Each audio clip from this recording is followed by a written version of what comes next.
আসসালামু আলাইকুম প্রিয় দর্শক মণ্ডলী। বাড়িটু জাতের পটল হাইব্রিড যে পটলটা, সেই পটলের বিষয়ে কিছু আলোচনা করব। এই যে পটলের সাইজটা দেখতে পাচ্ছেন, কি সুন্দর পটল। এটা হচ্ছে অরিজিনাল বাড়িটু জাতের পটল। এই পটল চাষাবাদ করার নিয়ম আর কি সার ওষুধ দেবেন সে বিষয়ে আমি কিছু আলোচনা করব। পটল চাষ মূলত উঁচু জমিতে পটল চাষাবাদ করতে হয়। নিচু জমিতে আপনারা পটল চাষাবাদ করবেন না, তাহলে নিচু জমিতে যদি পটল চাষাবাদ করেন সেক্ষেত্রে লস খাওয়ার সম্ভাবনা বেশি থাকবে। সে কারণে আপনারা উঁচু জমিতে পটল চাষাবাদ করবেন।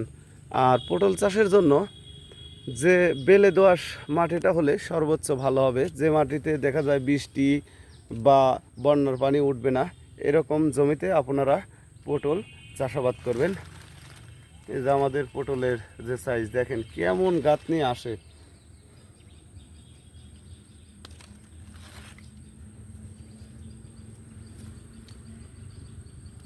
যে পটলের যে সাইজটা দেখেন, পুরো পটলটা একই সাইজের পটল। এটা অরিজিনাল হাইব্রিড বাড়িটু জাত।